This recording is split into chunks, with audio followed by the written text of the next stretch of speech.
საღამომშვიდობისა დღის მთავარ თემებს ეთუნა ინსკირველი გაგაცნოთ.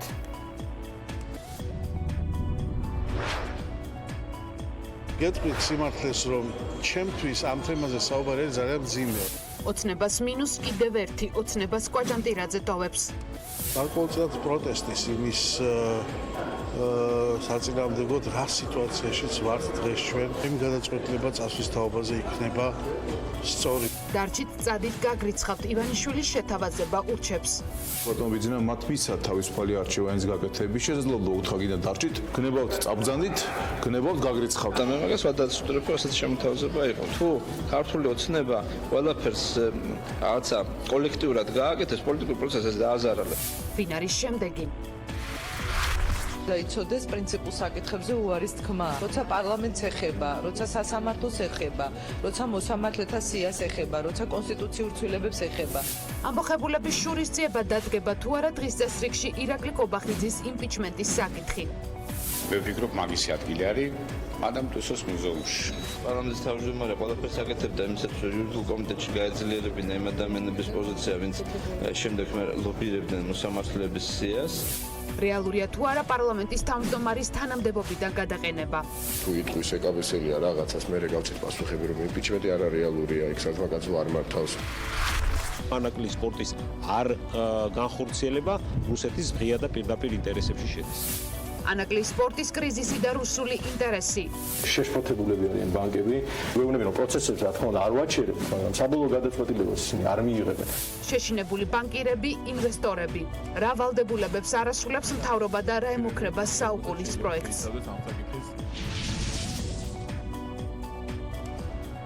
განაწყენებული კიდევ ერთი დეპუტატის მტკივნეული გადაწყვეტილება ამბოხებულებს დღეს ზვიად კვაჭანტირაძეც შეუერთდა და უმრავლესობა ასევე ფრაქცია ქართული ოცნება დატოვა. წასვლის შესახებ გადაწყვეტილება პარლამენტის თავმჯდომარეს სამუშაო მაგიდაზე უკვე უდევს. ქართული ოცნების ერთ-ერთი დამფუძნებლის განცხადებით, უმრავლესობის დატოვებასთან დაკავშირებით პარტიის თავმჯდომარესთან ბიძინა ივანიშვილთან რამდენიმე თვის წინ საუბარი უკვე ჰქონდა, თუმცა მაშინ გადაწყდა, რომ ასეთი ნაბიჯის გადადგმა ნაჩქარევი იქნებოდა. ზვიად კვაჭანტირაძის თქმით, სასამართლოს თემა გახდა ერთ-ერთი ყველაზე წითელი ხაზი, რომელმაც უმრავლესობის დატოვებისკენ უბიძგა. ნებით არა, მაგრამ ირაკლი კობახიძე შესაძლოა ყოფილმა თანაგუნდელებმა გაუშვან პოლიტიკურ დღის წესრიგში ამბოხებულები არ გამორიცხავენ პარლამენტის თავმჯდომარის იმპიჩმენტის საკითხი დადგეს. როგორც ირკვევა, ირაკლი კობახიძე წასულებისთვის უავტორიტეტო და ლეგიტიმაცია დაკარგული ლიდერია, ოპოზიციისთვის მატყუარა და უტიფარი. დარჩენილები კი თვლიან, რომ პარლამენტის თავმჯდომარეს საქმიანობას მშვენივრად უძღვება. ოცნებაში დიდ არეულობაზე უფრო მეტს რუსტან ჯაბანიშვილი მოგვიყვება. განაცხადი და პროტესტი პარლამენტში შექმნილ ვითარებაზე. ასე განმარტა ზვიად კვაჭანტირაძემ უმრავლესობის დატოვების შესახებ მიღებული გადაწყვეტილება. კვაჭანტირაძე ამბობს, რომ ეს იყო რთული გადაწყვეტილება, თუმცა იძულებული გახდა გადაედგა ეს ნაბიჯი, ვინაიდან გადაიკვეთა წითელი ხაზები, რომელიც უკავშირდებოდა სასამართლო სისტემას.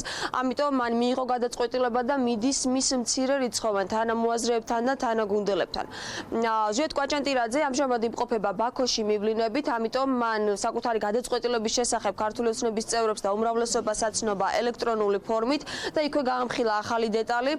როგორც კვაჭანტირაძე ამბობს, უმრავლესობის დატოვების შესახებ საუბარი ბიძინა ივანიშვილთან რამდენიმე თვის წინაც ჰქონდა, თუმცა მაშინ მიაღწიეს შეთანხმება და ამჯერად ეს ვეღარ მოხერხდა. კვაჭანტირაძეს განმარტებების გაკეთება სავარაუდოდ კიდევ მოუწევს უმრავლესობის წარმომადგენლებთან. ამის შესახებ დღეს ისაუბრა უმრავლესობის ლიდერმა არჩილ თალაკვაძემ. ზვიად კვაჭანტირაძემ ეს როგორც თავად ამბობს, მისთვის მძიმე და რთული გადაწყვეტილება მიიღო გუშინ ეკაბესელიასთან კონსულტაციების შემდეგ და მე როგორც უკვე გითხარით, ამჟამად კვაჭანტირაძე იმყოფება მივლინებით პრეზიდენტთან ერთად აზერბაიჯანში. დაბრუნების შემდეგ ბუნებრივია ჩვენ გვექნება საშუალება, რომ უფრო მეტი განმარტება მოვისმინოთ მისგან გადაწყვეტილებასთან დაკავშირებით.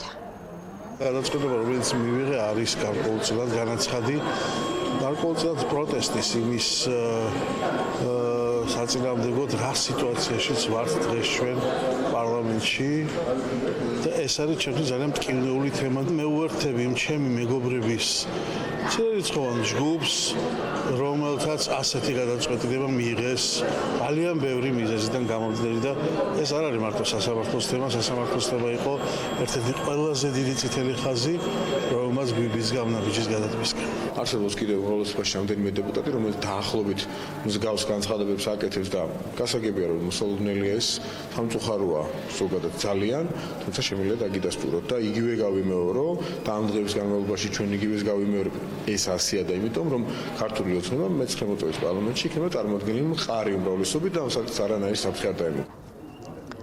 პარლამენტში მიმდინარე დაპირისპირების პარალელურად დღეს ეკაბესელია მიანიშნებდა, რომ უარს არ იტყოდა ირაკლი კობახიძის თანამდებობიდან გადაყენებაზე.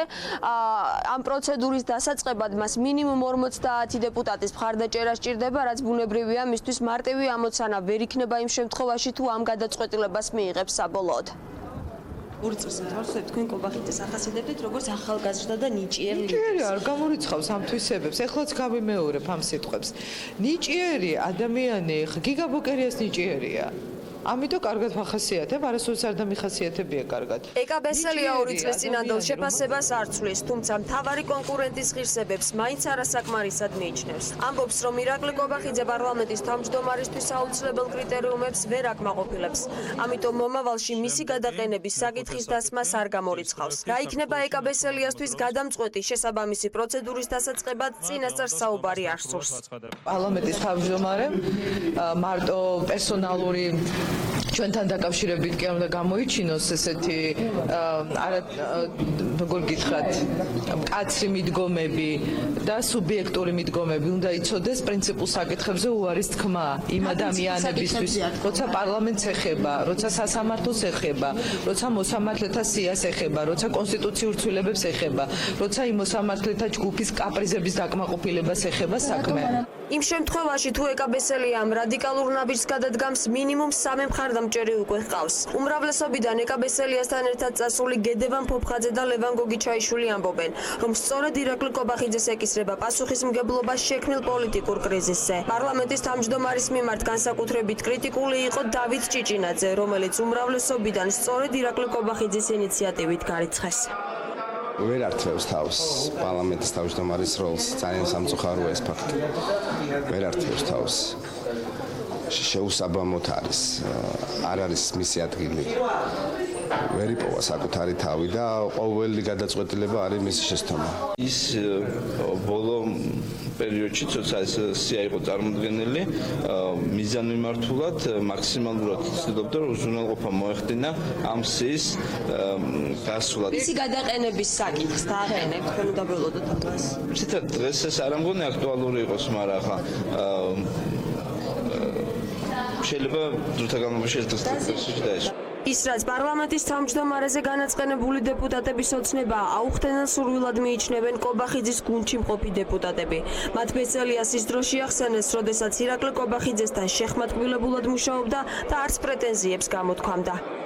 რეალურია, მაგრამ არასერიოზულიც არის უკვე ამ ყველაფერზე საუბარი. ყოველდღიურ რეჟიმში ჩვენ თუ იტყვის ეკაბესელია რაღაცას, მე გავცეთ პასუხები, რომ იმპიჩმენტი არარეალურია, იქ საძმა კაცო არ მართავს, რომ ირაკლი კობახიძე არც კი ის რომ და 90% ადამიანებისას, ვინც დღეს არის პარლამენტის მართვაში, ვიდრე პარლამენტში მოვიდა და პარლამენტის თავმჯდომარე და შემდეგ ამაზე უკვე საუბრები არის არასერიოზული. რეალური არავინ არ არის, მაგრამ ვისთვის და მე მგონი რომ ბესელიას არ ეთქმის პრეტენზიები ირაკლი კობახიძის მიმართ და მას რაღაცა რამდენი ხანია უკვე საკმაოდ წყნარად მუშაობდა და მას პრეტენზიები არ ჰქონდა აქამდე. რა თქმა უნდა, ხარვეზები ყოველთვის არის, ყველას გვაქვს ხარვეზები.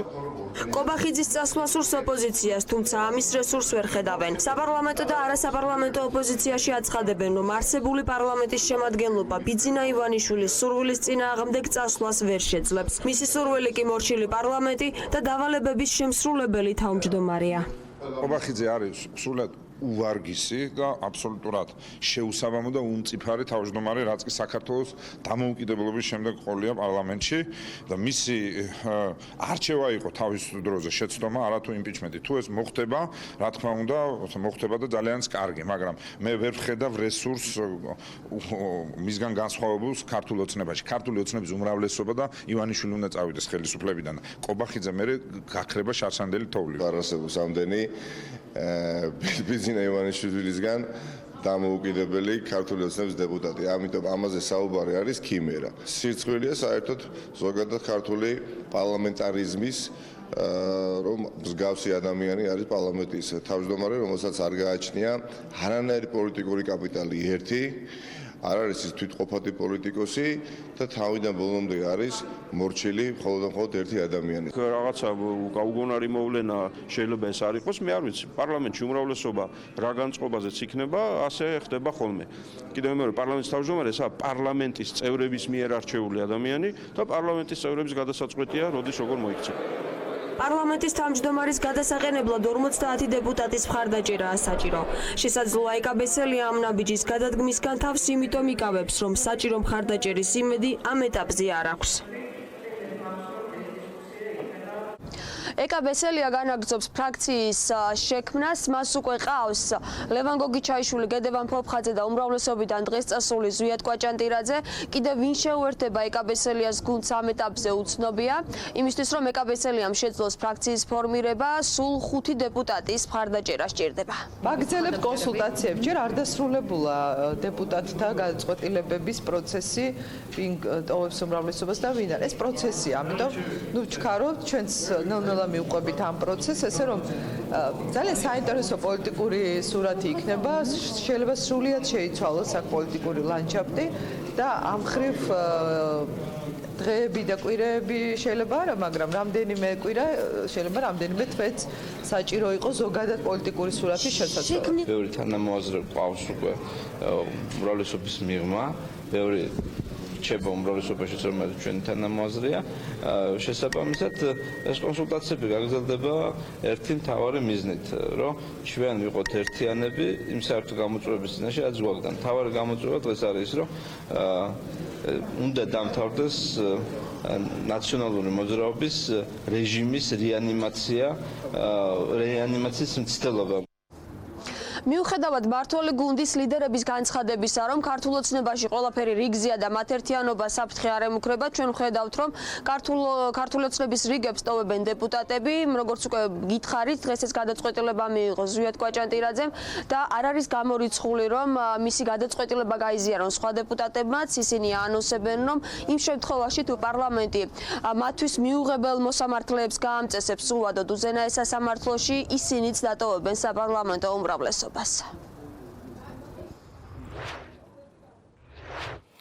დარჩით გნებავთ, წაბრძანდით, გნებავთ გაგრიცხავთ. ბიძინა ივანიშვილის 3 შეთავაზება ამბოხებულ თანაგუნდელებს. ზაქარია ქუცნაშვილმა დღის ამბებში ელაპარაკა და თქვა, რომ ყოფილი პრემიერი პოლიტიკაში იმიტომ დაბრუნდა, რომ ოცნებაში უთანხმოება მოეგვარებინა. არჩევანის გაკეთება ამბოხებულებს თავად მიანდოდა, როგორც ზაქარია ქუცნაშვილი ამბობს, ოცნების თავმჯდომარეს კალთები არავისთვის ჩამოუხევია. დეპუტატი წასულების და დარჩენილების ურთიერთობებზეც საუბრობს და ამბობს, რომ პოლიტიკური დაპირისპირება პირადულში გადაიზარდა. ზაქარია ქუცნაშვილის განცხადებას და ბიძინა ივანიშვილის შეთავაზებას მეამბოხე დეპუტატებთან ადასტურებს ყოფილი თანაგუნდელი გედევან ფოფხაძე. გუნდში ეს ხალხის შეუსაბამოა. მიუხედავად მოწოდებისა, მიუხედავად აჯერადის საუბრებისა, მაინც პიროვნული დაპირისპირებაში გადადის პოლიტიკური საკითხები, რა თქმა უნდა, ამ შემთხვევაში განქორწინება ჯობს. დღეს მიდის ოპოზიციის ჩანაცვლების პროცესი, თქვენ ყველა აკვირდებით, რომ თავად ოპოზიცია არ უყურებს ჩვენგან წასულებს სანდოთ და საიმედოთ. 3 ვარიანტი შესთავაზა ბატონ ბიძინამ. 3 ვარიანტი შესთავაზა, მე ბოლოს შეხვედრებს ვიხსენებ, სადაც პირადად მე ვესწრებოდი, რატომ? მათ გააკეთეს თავიანთი არჩევანი. გნებავთ დარჩით, გნებავთ წაბრძანდით, გნებავთ გაგრიცხავთ. აი არჩით რომელი ვარიანტი თქვენ გნებავთ. კალთები ბატონ ბიძინას არავის არ ჩამოუხევია. ეს შემიძლია თამამად ვთქვათ. მაგრამ მისცა ეს არჩევანის გაკეთების საშუალება ყველას. ბატონ ბიძინას ეთქვას ვინმესთვის ყურში, რომ მოდი შენ წადი და მე მოგეხმარები. ეგეთი რამე გამორიცხდა. დეტალების გამოტანაში და შეხვედრების მაინც შეზღუდული ვართ მაგ ნაწილში, მაგრამ ვინაიდან ეს პირადად მეხებოდა, მე მაგას ვადასტურებ, რომ ასეთი შემოთავაზება იყო. ბატონ ბიძინასთან მქონდა სხვა საკითხებთან დაკავშირებით მაგას. მაშინ ბატონ ბიძინა უბრალოდ ვთხოვა, რომ პრობლემა არ არის, ამის გამო ხო არავინ საყედურს არ გამოგიტანს, მაგრამ თხოვნა იქნება ჩემი, რომ საჯარო სივრცეში ამ საკითხთან დაკავშირებით არის საუბარი. უსიამოვნო მოულოდნელობების შესახებ აფრთხილებს ქართველ კოლეგებს ლავროვის მოადგილე გრიგორი კარასინის გზავნილი პრაღიდან. რუს დიპლომატს არ დაუკონკრეტებია თუ რა უსიამოვნო მოულოდნელობები ჰქონდა მხედველობაში. განცხადება კარასინმა რუსეთთან ურთიერთობის საკითხებში საქართველოს პრემიერ-მინისტრის სპეციალურ წარმომადგენელთან შეხვედრის შემდეგ გააკეთა. გრიგორი კარასინი დღეს ერთადერთი არ ყოფილა, რომელმაც ოფიციალური თბილისი გააფრთხილა. საქართველოს რუსეთის თავდაცვის უწყების ხელმძღვანელი და საქართველოს რუსეთის თავდაცვის ხელმძღვანელი დაემუქრა სამინისტროს კოლეგიის ხდომაზე სერგეი შოიგუმ ჩრდილოატლანტიკური ალიანსი მსოფლიო უსაფრთხოების სისტემის რღვევაში დაადანაშაულა და განაცხადა, რომ რუსეთი იძულებულია საპასუხო ზომები მიიღოს. მოსკოვიდან გზავნილებს თბილისში ეხმაურებიან პოზიციებს და რეაქციებს ანა ახალაია მოგვიყვება. უსიამოვნო მოულოდნელობები ლავროვის მოადგილემ ზურა ბაბაშიძესთან შეხვედრის შემდეგ დაგვიანონსა, როგორც გრიგორი კარასინმა თქვა, საქართველო ძალიან დიდ უსიამოვნო მოულოდნელობებს უნდა ელოდოს.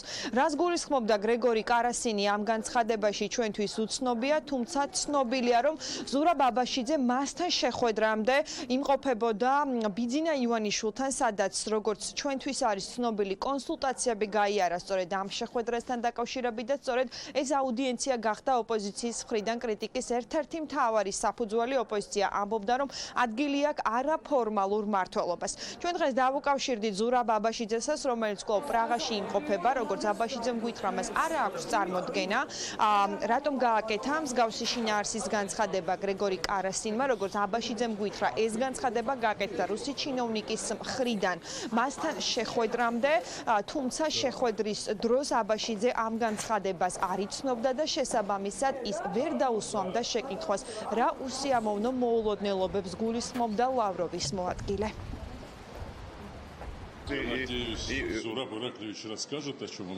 იმედი მაქვს ზურაბ ირაკლისზე მომიყვება, რაზე ისაუბრა მთავრობის ხელმძღვანელთან. ჩემი მესიჯი კი არის იგივე. მიუხედავად სირთულეებისა, უნდა განვაგრძოთ ურთიერთობების განვითარება და ასევე მინდა გავაფრთხილოთ ჩემი ქართველი კოლეგები იმ შესაძლო მოულოდნელობების შესახებ, რაც უსიამოვნოა ორივე ქვეყნისთვის. Неприятностями для нас обоих. ვერ გეტყვით იცით რა არის ეს ჟურნალისტთან ქონია საუბარი მას მე ვნახე რომ თასრულდა შეხვედრა და ჩვენი საუბრის დროს ასეთი განცხადება მას არ გაუკეთებია, ამიტომ ვერ გეტყვით რას გულისხმობ. და ივანიშვილს ქონდა რამე გზავნილი პირადად მასთან? არა. არც მას არ უხსენებია, კარასინს არ უხსენებია ბიძინა ივანიშვილის შეხვედრაზე? არანაირი გზავნილი სპეციალური არ ყოფილა, ჩვენ შეხვედრა მქონდა, ვისაუბრეთ, მას მივაწოდე ინფორმაცია, თუ რაზე ვსაუბრობთ პრაღაში. ლავროვის მოადგილის ამ განცხადებამ შეიძლება ითქვას, რომ საპარლამენტო უმრავლესობა დააბნია. ქართული ოცნება ამბობს, რომ მათთვის ბუნდოვანია, რატომ აკეთებს რუსი ჩინოვნიკის მსგავსი ტიპის განცხადებებს, რაც შეეხება ხელისუფლების ოპონენტების პოზიციას. ოპოზიცია ამბობს, რომ ეს არის რუსეთის მხრიდან შანტაჟის ენა, შანტაჟის მიზეზი კი საქართველოს ხელისუფლების სუსტი პოლიტიკა.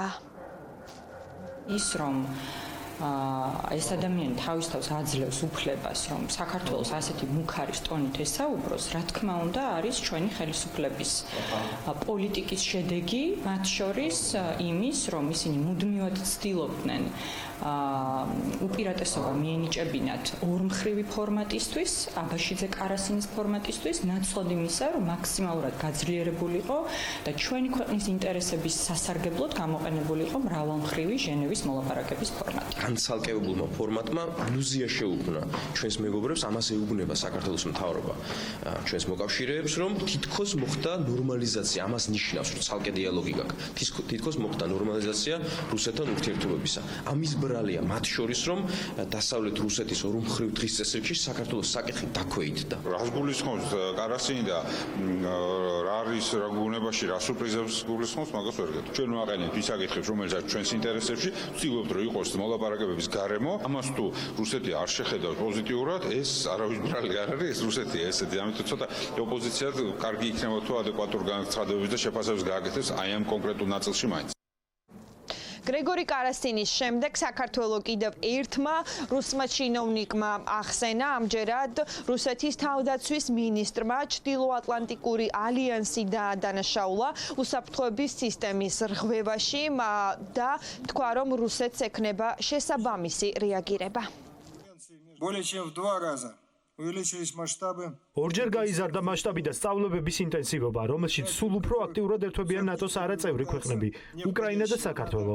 მსგავსი ქმედებები არღვევს მსოფლიოში არსებულ უსაფრთხოების სისტემას. ასეთ ვითარებაში ჩვენ იძულებულები ვართ ადეკვატური რეაგირება მოვახდინოთ სტრატეგიული შეკავების ღონისძიებების, სამხედრო დანაყოფების, საბრძოლო შესაძლებლობების გაძლიერების გეგმასთან შერწყმით.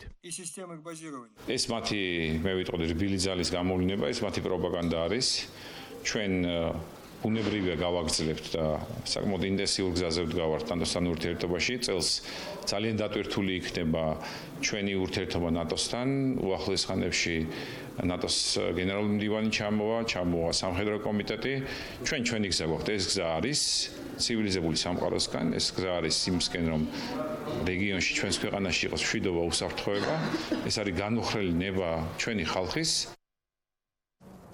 პრემიერ-მინისტრის სპეციალური წარმომადგენელი რუსეთთან ურთიერთობებში ზურაბ აბაშიძე, როგორც ვიცით, თბილისში ზეგ დაბრუნდება, შესაბამისად სავარაუდოდ მედიას სწორედ ზეგ მოგვეცემა საშუალება უფრო მეტი და დეტალური ინფორმაცია მივიღოთ მასსა და გრიგორი კარასინის აუდიენციასთან დაკავშირებით, მათ შორის შევეცდებით გავიგოთ მისგან, მოახერხებს თუ არა ყოველ შემთხვევაში ამ დღეების განმავლობაში გაარკვიოს, რას გულისხმობდა ლავროვის მოადგილე, როდესაც თქვა, რომ საქართველოს უსიამოვნო მოულოდნელობებს უნდა ელოდოს. რუსეთის ინტერესებმა ანაკლის სპორტამდეც მიაღწია. ექსპერტები ამბობენ, რომ რუსეთს შავ ზღვაზეც აქვს საკუთარი ინტერესები, რომელშიც ანაკლის პროექტის განხორციელება არ ჯდება. ანალიტიკოსები საქართველოს ხელისუფლების მიზანმიმართულ კამპანიაზეც საუბრობენ, რომელიც ანაკლის პროექტის წინააღმდეგ გამიმართული და საჭოდ ემთხვევა რუსეთის ინტერესებს. ანაკლის სპორტის პროექტის მოსალოდნელ შეფერხებაზე საუბრობს ანაკლის განვითარების კონსორციუმის გენერალური დირექტორიც ლევან ახვლედიანი. ფიქრობს, რომ იმ შემთხვევაში თუ კონსორციუმის დამფუძნებლის მამუკა ხაზარაძის ირგვლივ ბოლო დღეებში განვითარებული პროცესები არ დასრულდება, ფინანსურმა ინსტიტუტებმა შესაძლოა პროექტი არ დააფინანსონ. შეშფოთებას იზიარებენ ოპოზიციაშიც. ანაკლის პროექტის მთავარი ინვესტორის TBC ბანკის გარშემო განვითარებულმა მოვლენებმა პორტის სხვა ინვესტორების შეშფოთება გამოიწვია. ქვეყნის ისტორიაში ყველაზე მასშტაბური პროექტი ფინანსურმა ინსტიტუტებმა შესაძლოა არ დააფინანსონ. ანაკლის განვითარების კონსორციუმის დირექტორი უკვე ღიად საუბრობს ანაკლის პროექტის მოსალოდნელ შეფერხებაზე. ასახელებს კონკრეტულ პერიოდსაც, თუ პროცესები TBC-ის გარშემო რამდენიმე დღეში არ დასრულდება, მაშინ მრავალმილიონიანი პროექტი შეფერხდება. ჩვენ მივიღეთ კონკრეტული მესიჯები უკვე იმ საფინანსო ინსტიტუტებიდან, რომლებიც იხილავენ ამ პროექტის დაფინანსებას, რომ რა თქმა უნდა მათი საბოლოო გადაწყვეტილება პროცესი არ ჩერდება, ჩვენ ვაგრძელებთ მათთან მუშაობას ყოველდღიურ რეჟიმში, მაგრამ მათთვის მნიშვნელოვანია, რომ ეს გაუგებრობა რაც შეიძლება მალე დამთავრდეს და სიცხადე უეფინოს ამ ბრალდებებს, თორემ მათთვის რა თქმა უნდა ძალიან რთული იქნება საბოლოო გადაწყვეტილის მიღება ამ ინვესტიციასთან დაკავშირებით ანაკლის პროექტში. ეს პროცესები რაც ხდება, ეს არ შეიძლება ამის გამიჯვნა, რომ თქვათ, რომ აქეთ ერთ მხარეს თქვათ TBC ბანკს და ის დამფუძნებლებს და მამუკას შეექმნათ ესეთი პრობლემა და აქეთ ამ მხარეს ეს ზეგავლენას არ იქონიებს, ასე თქვათ ამ პროექტზე ეს არ არის მისაღები, ეს არ შეიძლება ესეთი გამიჯვნა. ექსპერტები ამბობენ, რომ ოკუპირებული ტერიტორიის სიახლოვეს მდებარე სტრატეგიული პროექტის გაჩერება ხელს ოკუპანტს აძლევს. პორტი რუსეთის ამბიციურ გეგმებში არ ჯდება, რომელიც შავ ზღვაზე ფინანსური და სამხედრო დომინირებით არის დაინტერესებული. ანალიტიკოსებში ეჭვებს აჩენს საქართველოს მთავრობის ქმედებებიც, რომელიც რუსეთის ინტერესებს ემთხვევა და ხელოვნური ბარიერებით პორტის პროექტის გაჩერებას ცდილობს. რუსეთის ინტერესებს იმაშხeda, რომ ანაკლის სპორტი არ იყოს საერთოდ. ეს არის რუსეთის კაფეო ინტერესი. არაფერში არ აწყობს რუსეთს კიდევ ერთი ღრმაწლიანი პორტი საქართველოში, რომელიც ნატოს მოკავშირეა და ამერიკის შეერთებული შტატების პარტნიორი. ასე რომ რუსეთის ინტერესი არის, რომ ეს პროექტი არ შედგეს და ყველანაირად ეცდება, რომ ეს პროექტი ჩავარდეს. თავი ფაქტორი ეკონომიკური არის, თავი ფაქტორია სამხედრო პოლიტიკური ამ შემთხვევაში. ანაკლის სპორტის ასრულება, შესრულება მნიშვნელოვნად გაზრდის ჩვენთვის სასარგებლო, ანუ დასავლური სამყაროსთვის, ნატოსთვის, ჩვენი პარტნიორი ქვეყნებისთვის სასარგებლო ბალანს, როგორც ეკონომიკური ურთიერთობების კუთხით, ასევე სამხედრო სტრატეგიული კუთხითაც და აქედან გამომდინარე შეგვიძლია ვივარაუდოთ, რომ ანაკლიის სპორტის არ განხორციელება რუსეთის ღია და პირდაპირ ინტერესებში შედის. სპორტის გარშემო განვითარებულ მოვლენებს თვალყურს ადევნებს ამერიკის საელჩოც. დიპლომატიური უწყების ხელმძღვანელის მოადგილე ამბობს, რომ იმან თუ როგორ განვითარდება პროცესები, შესაძლოა დიდი გავლენა მოახდინოს საქართველოს საინვესტიციო კლიმატზე. ანაკლიის ხმაწმოვანი პორტი ძალიან მნიშვნელოვანია არა მხოლოდ საქართველოსთვის და მისი ეკონომიკისთვის, არამედ შეერთებული შტატებისთვის, რადგან პროექტში მნიშვნელოვანი ამერიკული კომპანიები მიიღებენ მონაწილეობას. დიდი იმედი გვაქვს, რომ ეს პროექტი შესრულდება. ჩვენ ყურადღებით ვადევნებთ თვალყურს TBC ბანკის გარშემო მიმდინარე პროცესებს, იმან თუ როგორ განვითარდება პროცესები, შესაძლოა დიდი გავლენა მოახდინოს საქართველოს საინვესტიციო კლიმატზე. რუსეთის ინტერესებზე ანაკლიის სპორტთან დაკავშირებით დარწმუნებულები არიან ოპოზიციაში. მართველი გუნდის ოპონენტები ამბობენ, რომ ანაკლიის პროექტის გაჩერება ივანიშვილის ინტერესშია, რომელსაც არ სურს, რომ ქვეყანა ეკონომიკურად გაძლიერდეს და მსხვილი ინვესტორები შემოვიდნენ. ოპოზიციაში ამბობენ, რომ ივანიშვილს აშინებს ყველაფერი, რაც დამოუკიდებელ გარემოს ქმნის. ეგრეთ წოდებულ ხელისუფლებას არა მარტო ანაკლიის სპორტის პროექტის განხორციელება არ სურს, ხელისუფლებას საერთოდ არ სურს, რომ ამ ქვეყანაში შემოვიდეს მსხვილი ინვესტორი ან ინვესტორები, იმიტომ რომ ყველაფერი რაც ქმნის დამოუკიდებელ, ეფექტურ, ქმედით ბიზნეს ან პოლიტიკურ ცენტრს ბიძინა ივანიშვილი აღიქვავს როგორც პირად საფრთხეს. ჭირდება თუ არა დასავლეთ საქართველოში განსაკუთრებით ახალი მიზიდულობის ცენტრის შექმნა, სადაც ადამიანები შეძლებენ რეალიზაციას და განვითარებას და უბრალოდ ნორმალურ ცხოვრებას. აი ამ პერსპექტივას უხადის დღეს პირდაპირ მნიშვნელობით წყალში ჩაყრა. და ამაზე პასუხისმგებელი იქნება თავიდან ბოლომდე ივანიშვილი, იმიტომ რომ მისთვის ეს სრულიად ცხადი იყო, თუ არა პირდაპირ სამიზნე. სპორტის პროექტსა და TBC-ის გარშემო განვითარებულ მოვლენებს შორის კავშირს ვერ ხედავენ მმართველ გუნდში. კონსორციუმის დირექტორის გამაფრთხილებელი განცხადების საპასუხოდ ოცნებაში ამბობენ, რომ შესაძლოა კონსორციუმი ასეთი განცხადებებით იმის გადაფარვას ცდილობს, რომ მათ ინვესტორები ვერ მოიზიდეს. მე არ მაქვს ინფორმაცია, რომ რაიმე ფორმით ან ვიღაცის მიერ ან რაღაცა პროცესებიდან გამომდინარე ხდება პროექტი. ეს პოლიტიკური ჩართულობის მოტივი არ უნდა გახდეს მიზეზი იმისა, რომ ვიღაცა ვერ იზიდავს შესაბამის ინვესტიციებს და როგორც გასამართლებელი სარჩული აბრალებს ამ ყველაფერს პოლიტიკურ მოცემულობას. ესეც ძალიან მნიშვნელოვანია, ამიტომ ყველაფერს ორი მხარე აქვს და სწორად ობიექტურად უნდა შეფასდეს ის მოცემულობა, თუ რასთან გვაქვს საქმე. მართლ გუნდში ამბობენ, რომ მთავრობა პორტის პროექტით დაინტერესებულია, თუმცა სხვაზე მეტყველებს პროექტის ფარგლებში სახელმწიფოს შესასრულებელი პროექტების მდგომარეობა. მთავრობამ ანაკლიის სპორტთან მისასვლელი საავტომობილო გზის და რკინიგზის მშენებლობა საკუთარ თავზე აიღო. 11 მილიონიც გამოყო, თუმცა მშენებლობა არც კი დაწყებულა. დარგობრივი კომიტეტის ჩაშლილის ხდომა და გაურკვევლობაში მყოფი კომიტეტის თავმჯდომარე რომან კაკულიამ ხდომიდან მეორე დღეს არ იცის, რა შეეხებოდა ეროვნული ბანკის მიერ დამალული ინფორმაცია, რის გამოც ხდომის დახურვის გადაწყვეტილება მიიღო. უჯერს გაიგოს, რატომ მივიდა გვენეტაძე პარლამენტში და რა იყო ის, რის გამოც ეროვნული ბანკის პრეზიდენტი დუმდა. დუმილის მიზეზებზე საუბრობს ოპოზიცია. ხელისუფლების ოპონენტები ჩაშლილის ხდომის მთავარ ავტორად ბიძინა ივანიშვილს ასახელებენ და ამბობენ, რომ პარტიის ლიდერს არც კობა გვენეტაძის და არც TBC-ის დამფუძნებლების ალაპარაკება აწყობდა. თუმცა სავარაუდოა, რომ ისინი მაინც ალაპარაკდებიან პარლამენტი ხაზარაძისა და ჯაფარიძის მეორე დაბარებას აპირებს. მეადეთ ბატონ კობა გვენეტაძეს არ უნდა მიიღოს გადაწყვეტილება მოსვლის თუ ის არაპირებდა ამ დიალოგში შესვლას. რაც გულისხმობდა ბატონი კობა გაგვაგებინოს და იმედი მაქვს, რომ ის ამას გაგვაგებინებს. დარგობრივი კომიტეტის თავმჯდომარე პარლამენტში კობა გვენეტაძის ვიზიტის აზრს ვერც ჩაშლილის ხდომიდან მეორე დღეს მიხვდა. რომან კაკულია ამბობს, რომ ხდომის მოულოდნელად დასრულება მისი თვითმიზანი არ ყოფილა. მან ეროვნული ბანკის პრეზიდენტის დუმილის შანტაჟად აღიქვა, თავი მძევლად იგრძნო და იძულებული გახდა ხდომა ჩაეშალა. თუმცა ამბობს, რომ კობა გვენეტაძეს კითხვებზე პასუხის გაცემა მაინც მოუწევს. ფაქტურად დაშანტაჟება გამოვიდა პარლამენტარების, როდესაც ის ამბობს, რომ ეხა მე რაც ვიცი ის რომ თქვა, მაშინ თქვენ იღებთ პასუხისმგებლობას ამ ყველაფერზე. ვინც მას ურჩია, რომ ეს იყოს სწორი გადაწყვეტილება, მას არ ყავს კარგი რჩეველი, მისი წინადღის გადაწყვეტილება უფრო გასაგები იყო ჩემთვის. მაშინ უნდა შემოითავაზებინა, რა თქმა უნდა, რა ფორმატია მასთვის მისაღებია, ეს მაინც მოუწევს მას. სამწუხაროდ, იმიტომ რომ ეხლა თუ ეს ფორმატი მიუღებელი იყო, ჩემი პარლამენტარობის მაინც მოუწევს მოსვლა პარლამენტში. კითხვების გასცემა მაინც მოუწევთ ცხადია ჩვენ გარკვეულწილად ზევლები აღმოჩნდეთ ამ პოზიციის. ეროვნული ბანკის პრეზიდენტს შანტაჟში ადანაშაულებს TBC ბანკის დამფუძნებლებს კი ბოდიშს უხდის. რომან კაკულია წუხს, რომ მისმა გადაწყვეტილებამ სხდომის ჩაშლასთან დაკავშირებით ხაზარაძეს და ჯაფარიძეს სიტყვის უფლება წაართვა. მოუხადე მათ ბოდიში და თქვი მაშინაც რომ ეს არ იყო ჩემი მიზანი, უბრალოდ ისეთი კაკაფონია შეიქმნა უკვე იქ ეს არ იქნებოდა ჩემი აზრით ის საუბარი, რომელიც უნდა შემდეგ არ იყო და აქაც ეს დამოუკიდებლად მივიღე გადაწყვეტილება, ბოდიშს სწორედ იმიტომ მოუხადე რომ ეს არ იყო ჩემი მიზნებში პირიქით. მე მივესალმებოდი თუ ისინი მოახერხებდნენ ამას, მაგრამ კომიტეტის თავმჯდომარისგან განსხვავებით ოპოზიცია დარწმუნებულია, რომ უმრავლესობამ სხდომა შეგნებულად ჩაშალა. ოპონენტების შეფასებით ორკესტრირებული შეტევის ავტორი ბიძინა ივანიშვილია და უმრავლესობას არ სურდა ეს TBC-ის დამფუძნებლებს გუშინდელ სხდომაზე ეთქვათ. გუშინ უმრავლესობის წევრების მხრიდან მიზანმიმართულად ჩაშლილი იქნა საკომიტეტო მოსმენა, რითაც სალსახად დადასტურდა, რომ TBC ბანკზე მიმდინარეობს პოლიტიკურად ორკესტრირებული შეტევა ბიძინა ივანიშვილის და ქართული ოცნების სახელით. სხდომა შეგნებულად ჩაშალეს, სადაც მწვავე შეკითხვები არ ყოფილიყო დასმული და განსაკუთრებით არ მოესმინათ TBC ბანკის აქციონერებისათვის, რომლებიც როგორც ჩანს აპირებდნენ სიმართლის თმას თუ რა ხდება, ასე ვთქვათ, მათ თავს. ბიძინა ივანიშვილისა და მამუკა ხაზარაძის სრულმასშტაბიანი დუელი. ასე აფასებს პარლამენტში მიმდინარე პროცესებს არასაპარლამენტო ოპოზიცია.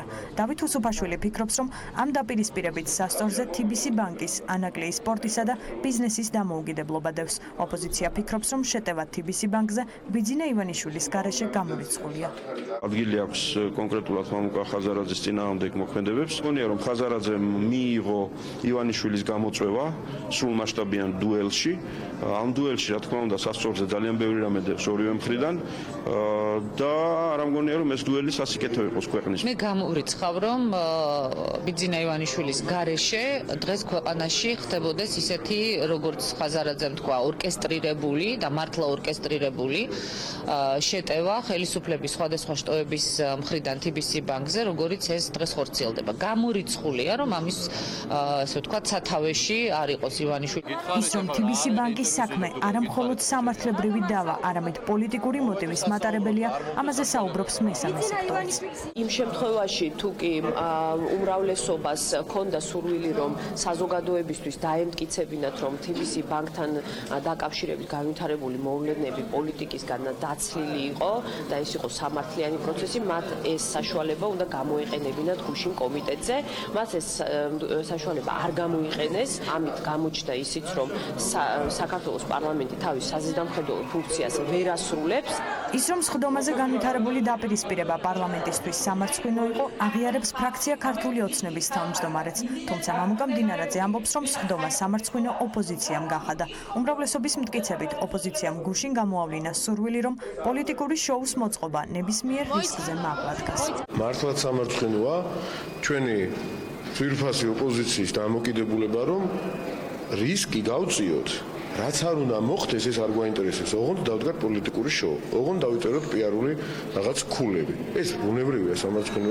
ასეთი პრაქტიკის დამკვიდრება პოლიტიკურადაც არასწორია, იმიტომ რომ ამ ლოგიკით შეიძლება ყოველ დღე მოიყვანო და მოსთხოვო პასუხი კონკრეტულ გადაწყვეტილებებთან დაკავშირებით. ეს არ იყო მოსაწონი ის ფორმა და ესე ვთქვათ ის სცენარი, რომელთაც განვითარდა კომიტეტის სხდომა. კომიტეტმა მიიღო ის გადაწყვეტილება, რაც მათ საჭიროდ მიიჩნიეს.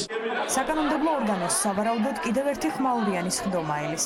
ვინ როგორ გამოიყენებს მორიგ შანსს, რომელიც პარლამენტის შემთხვევაში მაკონტროლებელი ფუნქციის დადასტურება იქნება, TBC-ის დამფუძნებლებისთვის კი საკუთარი სიმართლის დამტკიცება. კითხვას პასუხი უახლოეს მომავალში გაეცემა. შეიძლება თუ არა 30 წლიანი საარჩევნო სისტემა საქართველოში 2020 წლისთვის პროპორციულ სისტემაზე გადასვლასთან დაკავშირებით ოპოზიციამ მილიონი ხელმოწერის შეგროვება დაიწყო. საკონსტიტუციო ცვლილებების საჭიროებაზე 20 ოპოზიციური პარტია თანხმდება პოლიტიკურ სუბიექტებს საქართველოს კონსტიტუციური პროექტის ინიცირებისათვის 200,000 ხელმოწერა სჭირდება, თუმცა პარტიები მილიონი ხმის შეგროვებას გეგმავენ და ამისთვის 4 თვე აქვთ. ოპოზიცია დღეს კიდევ ერთხელ შეიკრიბა. ქართული ოცნების დამსახურებაა, რომ დღეს აქ მაგიდასთან შეკრებილი იყო აბსოლუტურად განსხვავებული პოლიტიკური გემოვნების პარტიები და ხშირ შემთხვევაში მართლაც დაპირისპირებულებიც კი. ქართული ოცნების პრინციპულმა არჩევანმა ერთმანეთთან დაპირისპირებული პარტიები გააერთიანა. 20 ოპოზიციური პარტია ერთი მაგიდის გარშემო დღეს ერთი იდეის განსახორციელებლად შეიკრიბა, გაუქმდეს მაჟორიტარული სისტემა. მართველი გუნდის ახლა უკვე გაერთიანებული ოპონენტები სამომავლოდ თანამშრომლობას გამორიცხავენ, თუმცა დღეს ერთი იდეის გარშემო ხელმოწერებს ერთად აკროვებენ.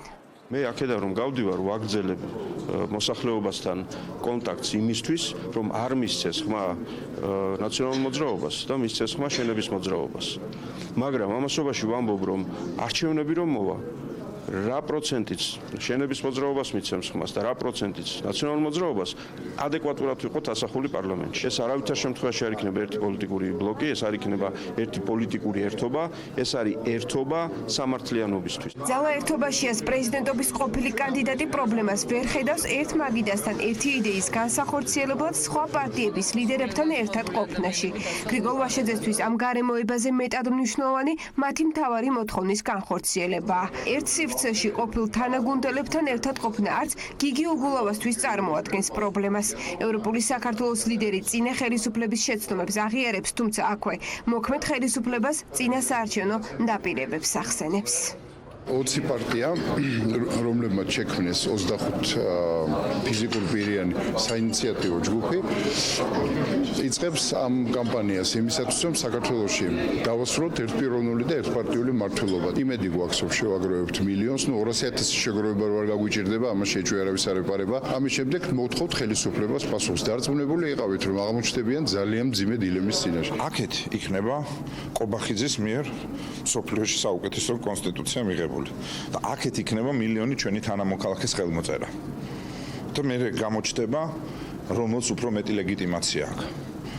ყობახიძეს, მდინარაძეს, ივანიშვილთან ერთად თავის თავზე მორგებულ კონსტიტუციას თუ მილიონ საქართველოს მოქალაქეს, რომელსაც უნდა რომ ერთხელ და სამუდამოდ ამ 30 წლის განმავლობაში შეიცვალოს საარჩევნო სისტემა. ყველას -1 მარტო დარჩენილ ქართულ ოცნებას ოპოზიცია საარჩევნო სისტემის ცვლილებაში დამარცხებას უწინასწარ მეტყველებს. თუმცა იმ შემთხვევაში თუ ოცნება უკან არ დაიხევს, ოპოზიცია ხელისუფლებაზე ზეწოლას განაგრძობს.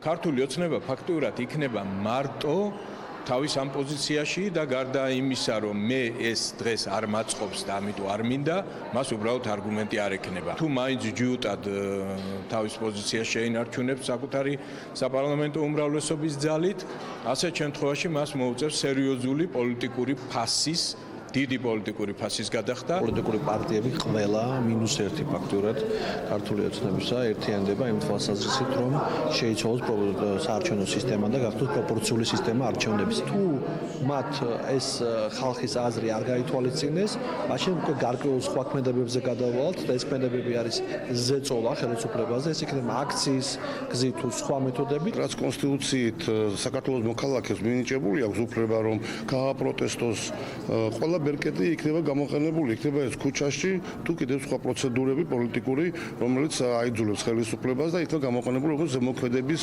მექანიზმად ხელისუფლებას. გეგმა B ასეთია: მილიონი მოქალაქის მოთხოვნის დაუკმაყოფილებლობის შემთხვევაში ქუჩის აქციები დაიწყება.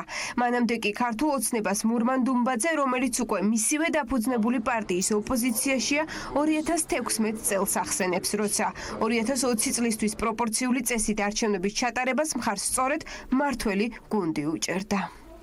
2016 წლის ბოლოს ხდომა კარგად მახსოვს, თავად უმრავლესობა, მაშინ ქართული ოცნება ისევე უმრავლესობით იყო წარმოქმნილი საქართველოს პარლამენტში, იყო ინიციატორი იმისა, რომ 2020 წელს, ანუ მომდევნო საპარლამენტო არჩევნები ჩატარებული იყო პროპორციული წესით. ხდომა ჩაიშალა, ეს იყო ბოლოს ხდომა 2016 წლის სექტემბრის თვეში, ანუ მე ამით იმის თქმა მინდა, რომ თავად უმრავლესობა, რომელიც დღეს არის წარმოქმნილი საქართველოს პარლამენტში და მაშინაც იგივე პოლიტიკური პარტია იყო უმრავლესობის წარმოქმნილი, ვარაუდობდა და სურდა, ქონდა სურვილი, რომ 2020 წელს პროპორციული არჩევნები ჩატარებულიყო. მართველი გუნდი, რომელსაც უკვე დაავიწყდა რა პირობა დადო 2012 წლის არჩევნების წინ მაჟორიტარული სისტემის გაუქმებაზე, დღეს მილიონ ხელმოწერასთან დაკავშირებით მხოლოდ მოკლე კომენტარით შემოიფარგლა.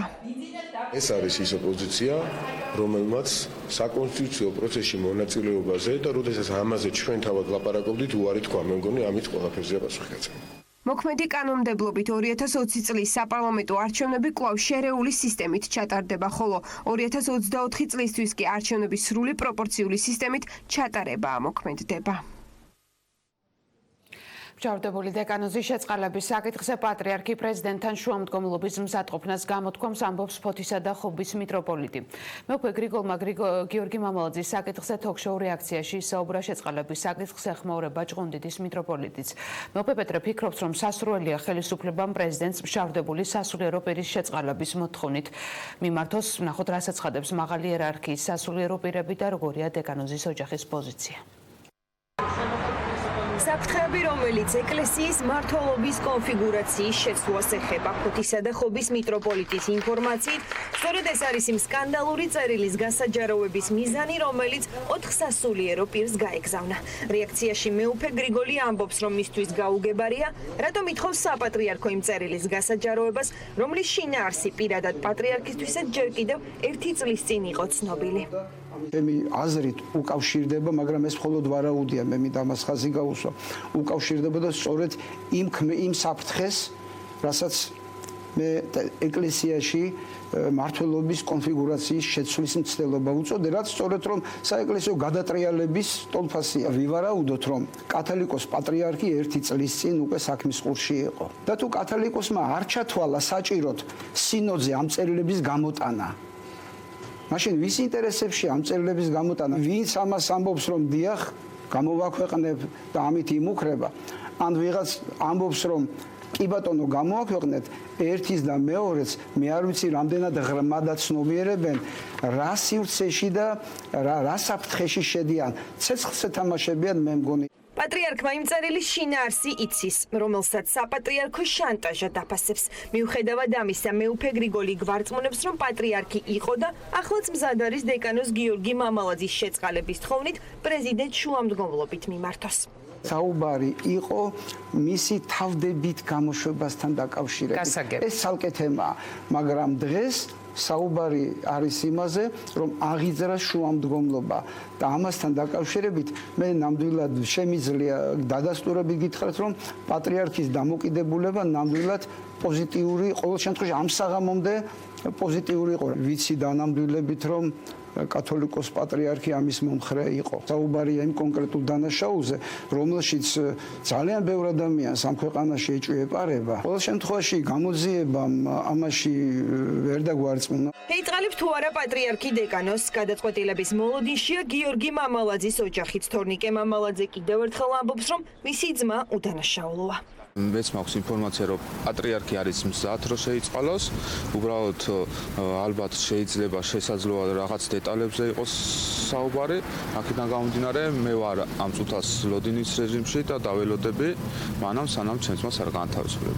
დეკანოზის უდანაშაულობაში დარწმუნებულია სკანდალური წერილის ერთ-ერთი ადრესატი მეუფე პეტრე, რომელიც TV პირველთან სატელეფონო საუბარში ამბობს, რომ ის რომ დეკანოზი პრეზიდენტმა არ შეიწყალა, საპატრიარქოს უპასუხისმგებლობაზე მიუთითებს და ახლა პატიმრის შეწყალება პრეზიდენტს ხელისუფლებამ უნდა დაავალდებულოს.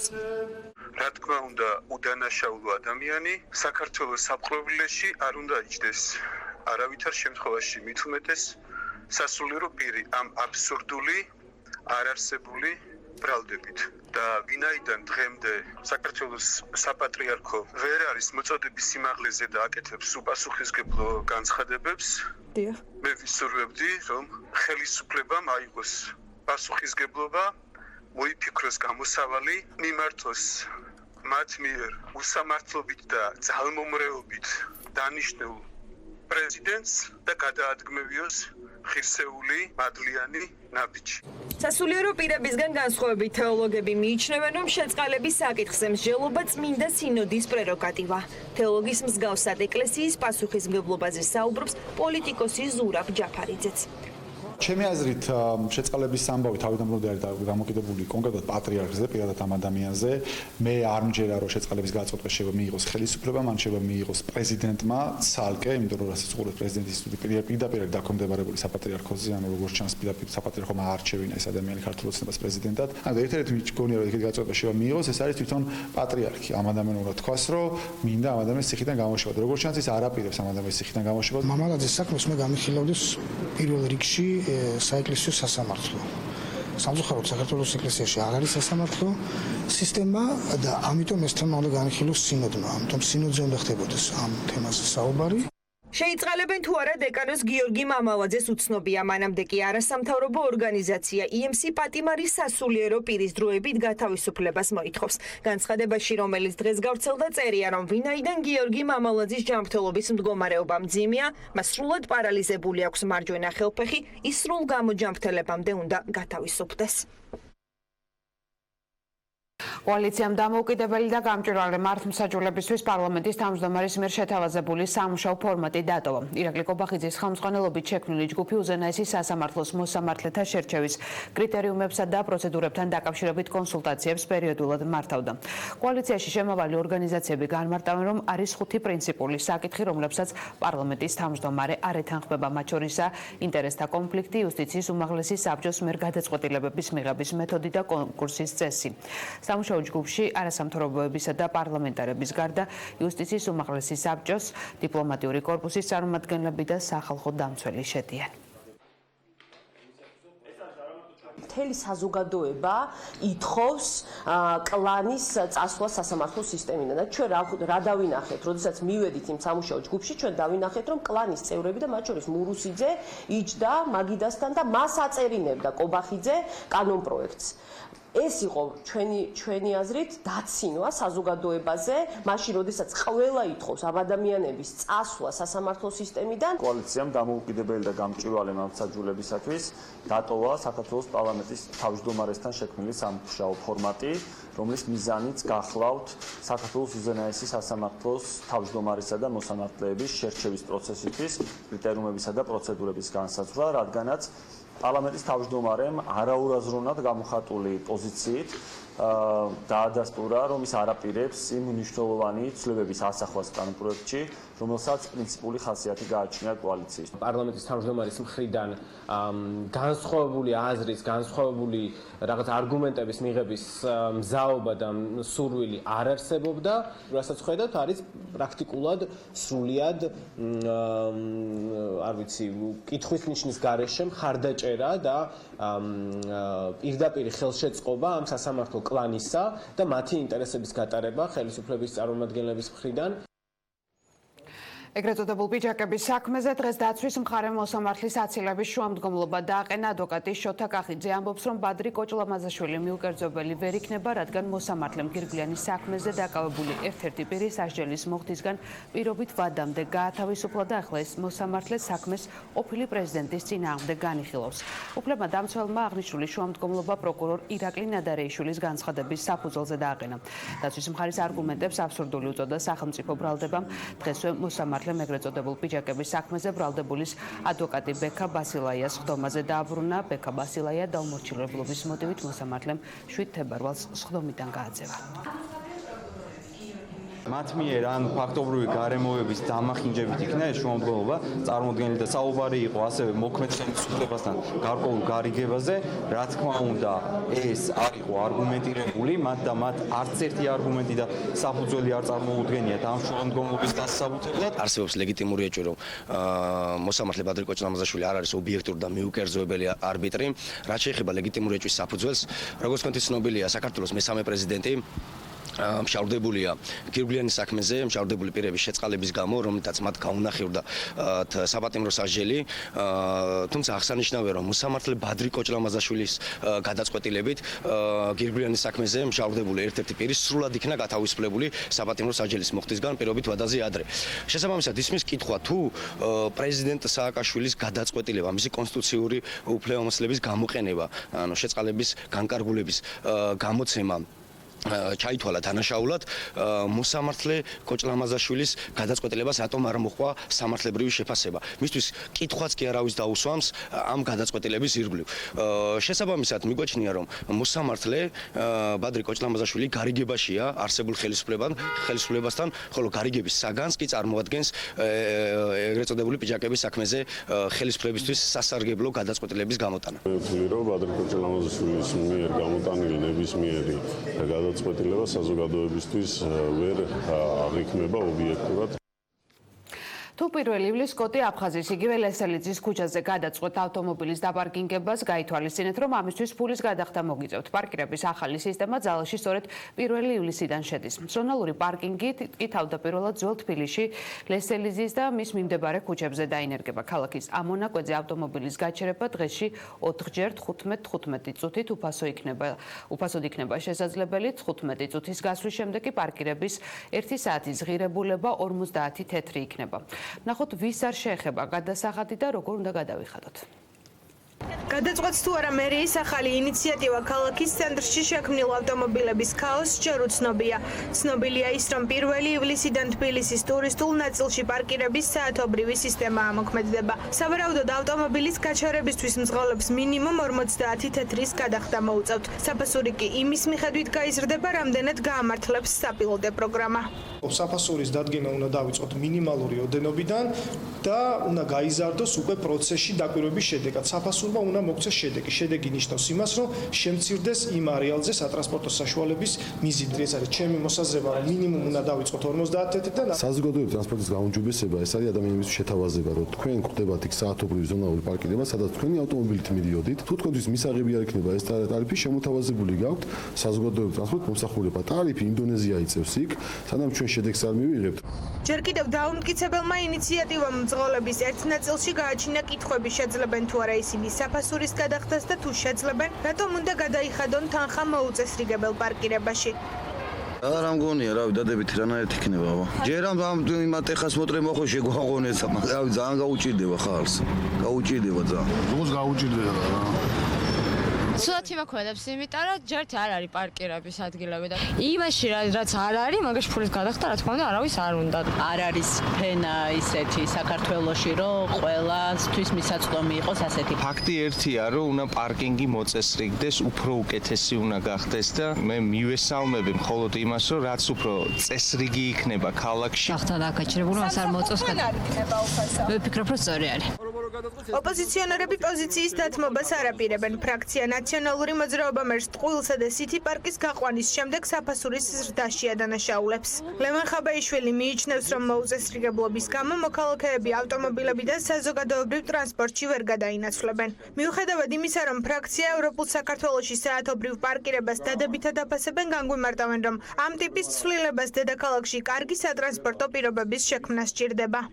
საზოგადოებრივი ტრანსპორტი ამისთვის ზად არის, აი მეტროში რო ჭერი ცვივა და ადამიანების სოწყე საფრთხე ემუქრება და გაზრდილი რო არის ინტერვალი 4 წუთამდე და ყვითელი ავტობუსები ძვლის დაფახფახებს, აი იმ ყვითელ ავტობუსებში ეპატიჟება ახლა თბილისელებს დედაქალაქის მერი, უკვე დედაქალაქის მერია თბილისელებისგან იღებდა 27 მილიონ ლარს, წერს კალაძემ დაგეგმა 40 მილიონი, არო თბილისელებო თქვენი ჯიბეებიდან დამატებით 13 მილიონ ლარს ამოიღებს კახი კალაძე გადასახადების სახით. თუ სამართლო იქნება ადამიანებს, რომელიც იქ მუშაობენ, უთხრა რომ დატოვონ მანქანა სახში და ისე წავიდნენ სამსახურში, თუ ამ ეტაპზე არ არის ეს პირობები შექმნილი, ამიტომ ვფიქრობ, რომ ამ საპილოტე პროექტს, რომელიც თავისთავად სწორი იდეაა, გაუჭირდება. ჯერ ეს ერთი თვითონ ეკონომიკური მდგომარეობაც უნდა გავითვალისწინოთ ხალხის. ოპოზიციას აკრიტიკებენ ფრაქცია ქართულ ოცნებაში. ირაკლი ზარქუა ოპონენტებს პოპულისტებს უწოდებს და მათ სხდომებზე დასწრებისა და ბიუჯეტის წაკითხვისკენ მოუწოდებს. ოპოზიცია არის პოპულისტი და პოპულისტთან ერთად არაკომპეტენტური. 27 მილიონი და თურმე სიტი პარკის ჯარიმები გავზარდეთ 40 მილიონამდე. ეს არის სიცრუე და მე ვურჩევდი მას, რომ უფრო მეტად ჩაიხედოს, დაესწროს ხოლმე სხდომებს და ბიუჯეტი კარგად წაიკითხოს. ჩვენი თვითმიზანია, რომ დედაქალაქის ცენტრალურ უბნებში ნაკლებად იყოს კერძო ავტომობილებით გადაადგილება. საათობრივი პარკირების პროექტი საკრებულო მარტში უნდა განიხილოს. დამტკიცების შემთხვევაში 1 ივლისიდან ავტომობილის უფასოდ გაჩერება მხოლოდ მაცხოვრებლებს, შშმ პირებსა და ელექტრომობილების მფლობელებს შეეძლებათ. დედაქალაქში საათობრივი გადასახადი თავდაპირველად კოტი აფხაზისა და მის მიმდებარე ქუჩებზე ამოქმედდება. საქართველოს და აზერბაიჯანის პრეზიდენტების შეთანხმდნენ, რომ აუცილებელია ორ ქვეყანას შორის საზღვარი საბოლოოდ დადგინდეს და სადელიმიტაციო კომისიამ მუშაობა გაანახულოს. მხარებმა ასევე ისაუბრეს ბაქო-თბილისი-ჯეიჰანის ნავთობსადენის, ბაქო-თბილისი ერზერუმის გაზსადენის და ბაქო-თბილისი-ყარსის რკინიგზის რეგიონულ და საერთაშორისო მნიშვნელობაზე. სალომე ზურაბიშვილის თქმით, ყველაფერი უნდა გაკეთდეს აზიის და ევროპის დამაკავშირებელი სატრანსპორტო დერეფნის განვითარებისთვის. საქართველოს პრეზიდენტი ოფიციალური ვიზიტით აზერბაიჯანში იმყოფება, ორი ქვეყნის პრეზიდენტის პირისპირ შეხვედრის შემდეგ პრესისთვის ერთობლივი განცხადებებიც გაკეთდა. ჩვენ გადავწყვიტეთ, რომ უნდა მივცეთ საზღვრის სადელიმიტაციო კომისიას მითითება, რომ განაახლონ თავიანთი მუშაობა და მივიყვანოთ ეს მუშაობა ბოლომდე და საბოლოოდ დავადგინოთ ჩვენი ერთობლივი საზღვარი, რომელიც უნდა იყოს გამაერთიანებელი საზღვარი და არა გამიჯვნის საზღვარი. მაგრამ ნორმალური არის, რომ გამომდინარე ჩვენი მეგობრული ურთიერთობების ეს საკითხი ბოლოს და ბოლოს დასრულდეს ამდენი წლის შემდეგ. ისტორიას თუ გადავხედავთ, დავინახავთ, რომ 90-იანი წლების ბოლოდან ბაქოს უფსის აშენება იყო დიდი მოვლენა და შესაძლებლობა მოგვცა, რომ კასპიისა და შავი ზღვა დაგვეკავშირებინა ერთმანეთთან. ამის შემდეგ აშენდა ბაქო-თბილისი-ჯეიჰანის ნავთობსადენი, ბაქო-თბილისი ერზრუმის გაზსადენი. ეს ყველაფერი ერთობლივი ძალისხმევით საქართველომ, აზერბაიჯანმა და თურქეთმა განახორციელეს. დღეს ეს პროექტები აძლიერებს ჩვენს ეკონომიკურ განვითარებას. ეს სამხრეთ გაზის კორიდორი წარმატებით რეალიზდება. ეს რეგიონში ყველაზე დიდი ინფრასტრუქტურული პროექტია, რითაც უზრუნველყოფილი იქნება გაზის ტრანსპორტირება. ეს პროექტები ჩვენი ქვეყნისთვის, რეგიონისთვის მნიშვნელოვანია, იმსახურება თანამშრომლობის გაღრმავებას. პროექტების დაწყების დროს თუ სამი ქვეყანა თანამშრომლობდა, ამჟამად შემოგვიერთდნენ სხვა პარტნიორებიც. ასეთი იყო ბოლო ინფორმაცია ამ დროისთვის. სულ რამდენიმე წუთში საქმის კურსის დასრულების შემდეგ კი TV პირველის ახალი პროექტი ღამის ამბები დიანა ტრაპაიძესთან და გია ხუხაშვილთან ერთად გელოდებათ.